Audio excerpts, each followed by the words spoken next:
ആട് 3 ആട് 3 കണ്ടു. കുറച്ച് വഴി പോയി. പടം എങ്ങനെയുണ്ട്, എനിക്ക് വർക്കായി ചോദിച്ചാൽ എനിക്ക് വർക്കായി. എനിക്ക് ഒന്നാം ഭാഗം അതുപോലെ രണ്ടാം ഭാഗം എനിക്ക് വർക്കാവാത്തൊരാളാണ് ഞാൻ. എനിക്ക് ഇത് മൂന്നാം ഭാഗം എനിക്ക് വർക്കായി. എന്ന് വെച്ചാൽ ഇതിൽ അങ്ങനെ ഈ ഒന്നാം ഭാഗത്തിലും രണ്ടാമത്തിലും ഈ കോമഡിക്ക് വേണ്ടി ഒരുപാട് ചളി കോമഡീസ് വാരി വിതറിയതാണ് ദർബനൊക്കെ. അത് ഇതിൽ അധികം ഇല്ല. അതുകൊണ്ട് എനിക്ക് ഈ മൂന്നാം ഭാഗം എനിക്ക് വർക്കായി.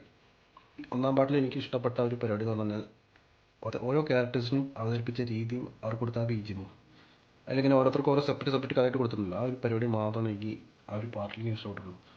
രണ്ടാം ഭാഗത്തേക്ക് വരുമ്പോൾ എനിക്ക് ആകെ ഇഷ്ടപ്പെട്ടുള്ള ഒരു വ്യക്തി എന്ന് പറയുന്നത് വിനായകൻ്റെ കോമഡി, വിനായകൻ്റെ ആ ക്യാരക്ടർ ഉണ്ട് ഡ്യൂഡ്. ആ ഒരു പരിപാടി മാത്രമാണ് എനിക്ക് സെക്കൻഡ് പാർട്ടിൽ ഇഷ്ടപ്പെട്ടുള്ളൂ. അല്ലാതെ ഈ ഷാഹിദ് പാപ്പിൻ്റെയും പിള്ളേരുടെയും അലമ്പ് കോമഡീസിന് വേണ്ടി കാണിക്കുന്ന കുറേ അലമ്പ് പരിപാടീസ് അതൊന്നും എനിക്ക് പറയാനില്ല രണ്ടാം ഭാഗത്തിൽ. ഓൺലി ഫോർ ഡ്യൂഡിൻ്റെ കോമഡി അത് ഞാൻ ഇപ്പോഴും റിപ്പീറ്റായിട്ട് ഇരുന്ന് കാണുന്നൊരു പരിപാടിയാണ്. വിനായകൻ്റെ മാത്രം സെക്കൻഡ് പാർട്ടിൽ വിനായകൻ്റെ ആ ഒരു ഡ്യൂഡ് പറഞ്ഞ ക്യാരക്ടറിൻ്റെ ആ സിറ്റുവേഷൻ ആണെങ്കിൽ നമുക്ക് കോമഡി വരും.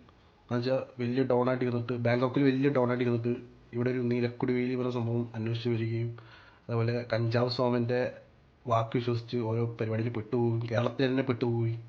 അത് അങ്ങനെ ഒരു സംഭവം ആ ഒരു കാര്യം അല്ലെങ്കിൽ നമുക്ക് ചെറിയ വരും. അതുപോലെ അവർ അതിൻ്റെ സിറ്റുവേഷൻ കാണിച്ചിരിക്കുന്ന രീതി സെക്കൻഡ് പാർട്ടിൽ ആ ഒരു പരിപാടി മാത്രമാണ് എനിക്ക് സെക്കൻഡ് പാർട്ടിൽ എനിക്ക് ഇഷ്ടപ്പെട്ടുള്ളൂ. ഞാൻ തേർഡ് പാർട്ട് കാണാനുള്ള ആകെ ഒരേ ഒരു റീസണും വിനായകൻ മാത്രമാണ്. വിനായകൻ്റെ ആ ഡ്യൂഡ് എന്ന് പറഞ്ഞ ക്യാരക്ടർ മാത്രമാണ്. തേർഡ് പാർട്ടിൽ എനിക്ക് തോന്നുന്നു അത്യാവശ്യം കോമഡി വർക്കായിട്ടുള്ളതും വിനായകൻ്റെ ആ ക്യാരക്ടർ വന്നതിന് ശേഷം മാത്രമാണ്. അവസാനത്തെ ആ 3/4 മണിക്കൂറൊക്കെ അത്യാവശ്യം നന്നായിട്ട് തന്നെ ചിരിക്കാനുണ്ട്. പിന്നെ എനിക്ക് ഇതിലൊരു പരിപാടി കൂടി വിതിൻ ഇമ്മാനുവൽ തോമസ് ചെയ്യുന്ന പരിപാടി പാസ്റ്റും പ്രസൻറ്റും ആ ഒരു പരിപാടി എനിക്ക് ഭയങ്കരമായിട്ട് ഇഷ്ടപ്പെട്ടു. പക്ഷെ അത് ചെയ്തിരിക്കുന്ന രീതി മാത്രമാണ് എനിക്ക് ഒന്നല്ലെങ്കിൽ ആദ്യം എല്ലാവരെയും പ്രസൻറ്റിൽ ഇൻട്രൊഡ്യൂസ് ചെയ്തിട്ട് ശേഷം മാത്രം ഈ പാസ്റ്റിലേക്ക് പോയിട്ട് മറ്റേ സ്റ്റോറി പറയാറുള്ളത്. ഇത് എന്താ വെച്ചാൽ പാസ്റ്റും പ്രസൻറ്റും ഇടപെട്ട് കണക്ട് നമുക്കെന്നെ ഒരുമാതിരി ബോറടി.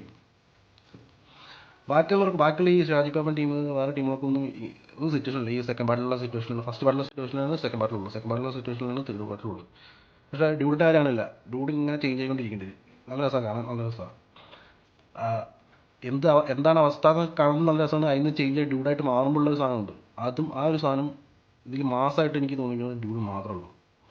ഇപ്പം ഞാനടക്കമുള്ളവർ ഈ ക്യാരക്ടേഴ്സിന് ആദ്യമായിട്ട് കാണുമ്പോൾ രസം ഉണ്ടാവുമല്ലോ, അത് കാണാൻ വേണ്ടിയിട്ടാണ് നമ്മൾ ഇരിക്കേണ്ടത്. പക്ഷേ ഇത് നിങ്ങൾ ആദ്യം തന്നെ ഈ പാസ്റ്റിക്ക് ഈ സാധനം ഈ ക്യാരക്ടേഴ്സിനെ ഓൾറെഡി കാണിക്കും, എന്നിട്ട് പ്രസൻറ്റിക്ക് വന്നിട്ട് ഈ ഓരോരുത്തർ ഇൻട്രൊഡ്യൂസ് ചെയ്യുമ്പോൾ നമുക്ക് ആ ഒരു രസം പോകണം. ആ ഒരു പരിപാടി മാത്രമേ എനിക്കൊരു ഇതിലൊരു പോരായ്മയായിട്ട് തോന്നിയിട്ടുള്ളൂ. ബാക്കിയെല്ലാം ഡ്യൂഡുള്ളതുകൊണ്ട് ഈ പടം വർക്കാവും. പിന്നെ ഇതിൻ്റെ ക്ലൈമാക്സും എനിക്ക് തോന്നുന്നു അടുത്ത പാട്ടിലാവും എനിക്ക് തോന്നുന്നു കുറച്ചുകൂടി കോമഡീസ് വർക്കാവുമെന്ന് എനിക്ക് തോന്നുന്നുണ്ട്. അതിൻ്റെ ക്ലൈമാക്സ് അങ്ങനെയാണ് അവർ സ്റ്റോപ്പ് ആക്കിയത്. ആ ഒരു പരിപാടി എനിക്ക് ഭയങ്കര ഇഷ്ടപ്പെട്ടു. അപ്പോൾ എന്തായാലും എല്ലാവരും പോയി തിയേറ്ററിൽ പോയി സിനിമ കാണാം. അപ്പോൾ അടുത്ത വീഡിയോയിൽ കാണുന്നതായിരിക്കും.